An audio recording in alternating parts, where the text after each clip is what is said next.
នៅក្នុងចម្ពោះទ្វីបមានព្រះអង្គចមនីមួយអង្គដែលត្រូវបានគេគោរពសរសើរថាមានបារមីខ្លាំងក្លានិងមានអំណាចមិនអាចប្រៀបផ្ទឹមបាន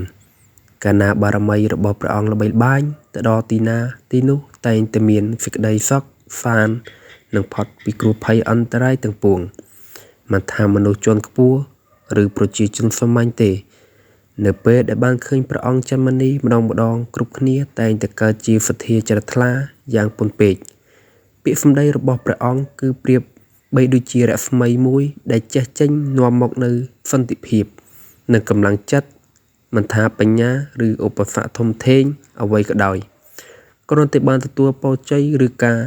ជួយណែនាំអំពីព្រះអង្គផុតពីគ្រប់ទុក្ខភ័យទាំងស្រុងអំណាចរបស់ព្រះអង្គមិនមែនត្រឹមតែក្នុងផ្លូវបញ្ញាស្មារតីតែប៉ុណ្ណោះទេថែមទាំងមានឥទ្ធិពលទៅលើធម្មជាតិនិងព្រឹត្តិការណ៍ជុំវិញផងដែរនេះហើយដែលធ្វើឲ្យព្រះអង្គចមនីក្លាយទៅជាទីសក្ការៈ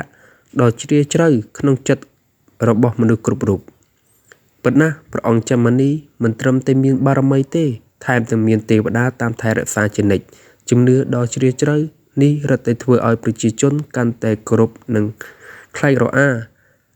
អ្វីដែលកាន់តែអស្ចារ្យនោះគឺតាមសម្ដីរបស់អ្នកស្រុកបាននិទានតគ្នាថាយកទឹកមួយដបទៅដល់ព្រះអង្គដែលបានទទួលការប្រទានឬទឹកអបទឹកអំពីព្រះអង្គចមនីហើយយកទៅផឹកជំងឺទាំងឡាយនឹងបានជាសះស្បើយភ្លាមនេះក៏កើតចេញអំពីសទ្ធានិងទំនុកចិត្តយ៉ាងមុតមមរបស់ពុទ្ធបរិស័ទចំពោះបារមីរបស់ព្រះអង្គដែរអនុមោទនា